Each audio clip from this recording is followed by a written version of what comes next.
So this Wednesday, Boris Johnson will be giving testimony live to the Privilege Committee inquiry, and this is going to be something that is also broadcast live.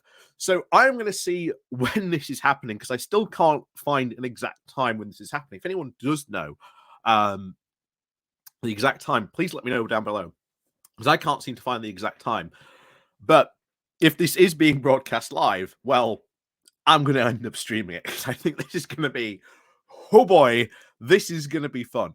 But the other thing we've got to remember is not only is this going to bring back all the Partygate nonsense and shenanigans that the Tories came up with, this is also going to drag in a lot of the COVID stuff as well.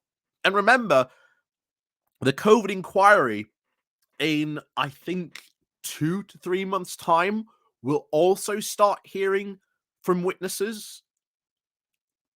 So if the Tories thought that they could somehow at least manage to get away from COVID and trying to sort of put it behind them, these two inquiries, these two entire investigations are going to bring back every single point and issue of where they just continuously screwed up time and time and time again.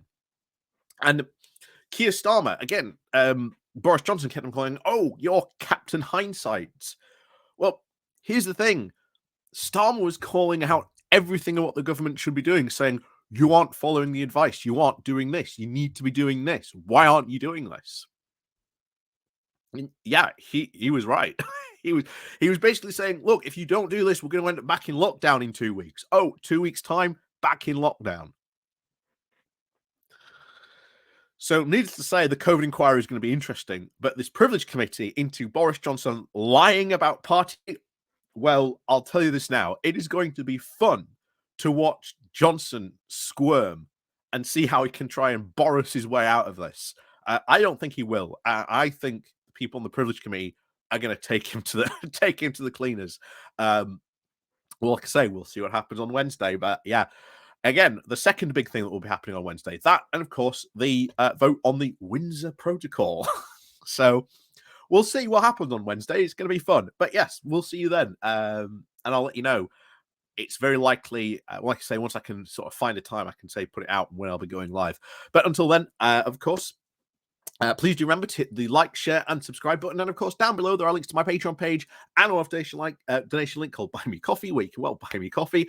And of course, there is the YouTube thank you button, the Pony Club, all the other good stuff down below as well. So let's get cracking on into this, because this, again, relates to what's going to happen on Wednesday, and it'll fill us in, at least get us a bit prepared for it. So Boris Johnson may be the only witness called in the Partygate investigation. So Boris Johnson may be the only witness called by the Privilege Committees for its investigation into whether he's misled Parliament over Partygate, as the inquiry has rebuffed his lawyer's request to give evidence alongside him. So Boris is going in alone, and they've said, no, you can't have your lawyer sitting next to you, which is...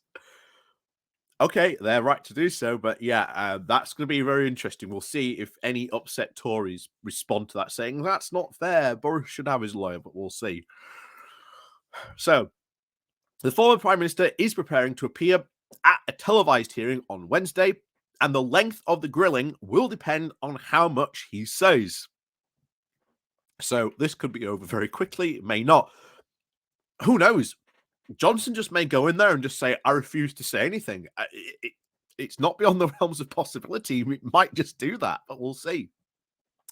His counsel, David Patnick and Johnson Pobjoy, I think that's how you say it, have argued that Johnson should be allowed legal representation, citing a precedent where lawyers had given evidence as witnesses on key legal points, saying, there is no good reason, in our opinion, why Mr. Johnson should be denied the opportunity to have his counsel and address the committee as witnesses on any issues of the principles which arise, they said in submission. But the committee points out that Mr. Johnson is not facing a criminal trial, but he is, of course, facing a very serious allegations of potentially severe penalties. But a spokesperson for the committee said, The only witnesses invited to give evidence on the 22nd is Mr. Johnson. The committee is always being clear that witnesses may receive legal advice throughout the course of the inquiry and may have legal advisors present at any oral evidence session. However, legal advisors may not speak on behalf of the subject of the inquiry or in oral evidence, and witnesses must address comments which act on the behalf of the House themselves. So Johnson has yet to take up any invitation from the committee to submit written evidence in relation to the inquiry, which is looking into whether he misled the House of Commons by telling MPs that the guidance was being followed and the rules were followed at all times in the Downing Street during COVID lockdowns, which, well, according to the Sue Gray, that certainly wasn't the case. The committee could call on other witnesses also after the hearing, but sources have suggested that the trajectory was that Johnson may well be the only person to give evidence.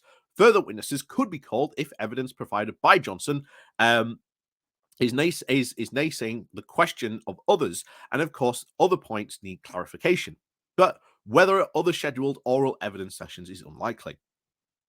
Johnson's appearance will come after a very interim report by the Cross-Party Committee found that there was sufficient evidence that he did mislead MPs over the lockdown parties, which he and aides almost certainly knew at the time when they were breaking the rules.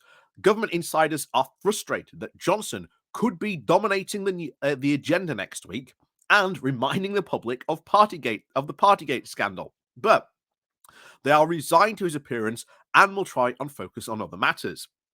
It's the Boris show, and we want to distance ourselves on it. So we're just going to crack on with everything else, one said.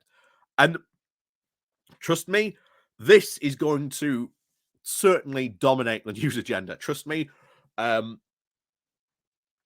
There will probably be, I think you'll probably get a couple of speculation pieces on like Monday, Thursday, the news that obviously when this goes forward. And then, of course, there will be the follow-up after the whole thing, and it's very likely Boris is going to make a show of it. Absolutely. Absolutely. And like I say, we're probably going to live stream it and then probably maybe do a video on the Thursday or even the Friday afterwards, going through my reaction to it. But yeah, it's going to be it's going to be interesting.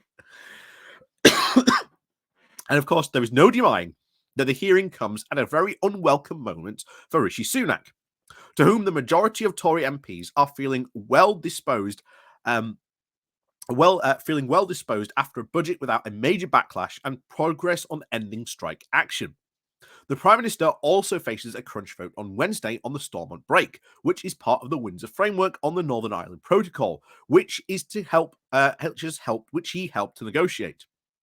One official insisted there was, quote, generally no Machiavellian tactics this time on the timing of the vote, and there had not been any arrangement to move the news agenda on from Johnson. But it does not mean that the two problematic issues are cropping up on the same day. Sunak is reportedly set to give MPs a free vote on Johnson's future if the Privilege Committee finds he deliberately misled the Commons about parties in Downing Street during the pandemic, according to the Times. That will be interesting. That will certainly be interesting if it does go to a free vote. That will be very divisive, because I'll tell you now, if Rishi Sunak comes out and go, okay, you've got a free vote, and those MPs vote to save Johnson, that's not going to be a good look for them. That is not going to be a good look for them at all. And that will be brought up at the future general election, which they know is coming, because the first question will be, well, why did you vote to save Johnson, even though the Privilege Committee found him guilty?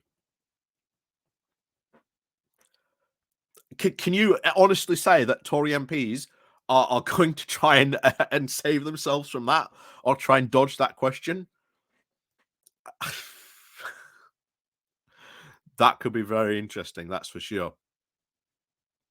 So the paper said that Sunak was understood to have decided not to whip MPs to protect his predecessor. A significant number of MPs do fear a return of the Partygate and Johnson to the front pages would cause more damage. A Channel 4 news poll this week of red wall seats in the north of England, and this is where it gets more interesting, and in the West Midlands showed that there would be no benefit from Johnson returning as leader to the Conservative Party, with Sunak still leading him by 20 points.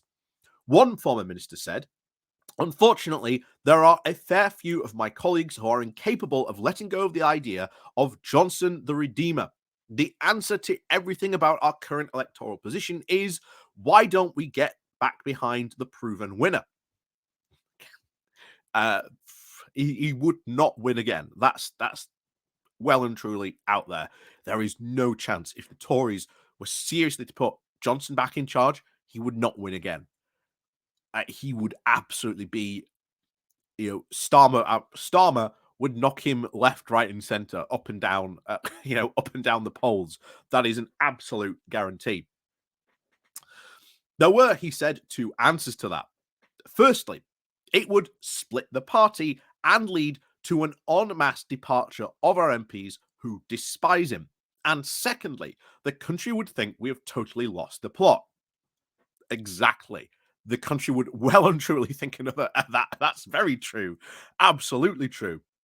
Another senior backbencher said that for them, the most pressing question was not the possibility of Johnson's return, but the more immediate concern about how the party survived a vote on potential sanctions, saying, "I had assumed it would be a fudge, and I still think it might be, that he might be found not to have been technically aware of misleading Parliament.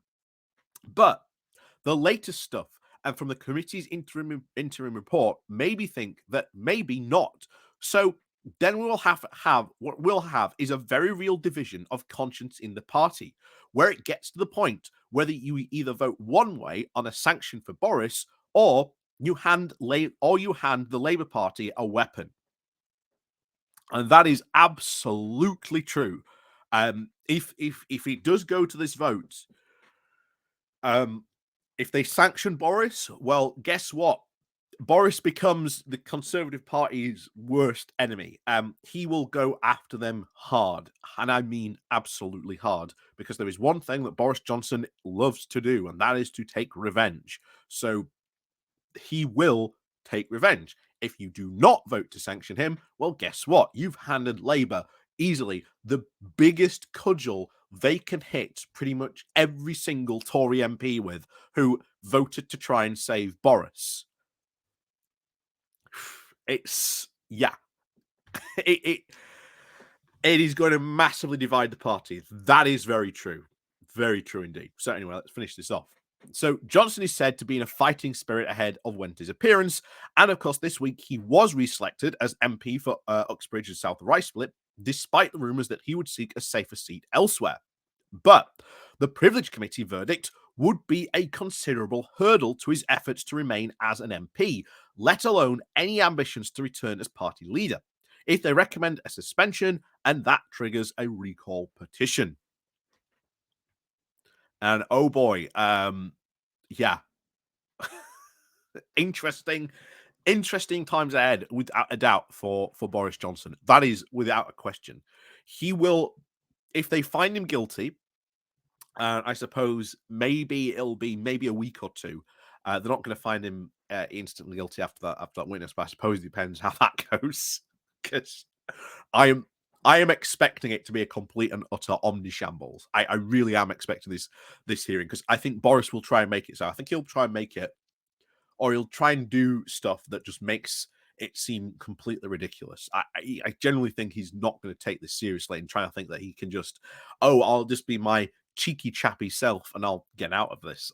I don't think they are going to play nice. From what I've heard, they are not going to play nice with Johnson at this committee hearing. I think if he starts to try and pull stuff, I think they will slap him down very, very quickly.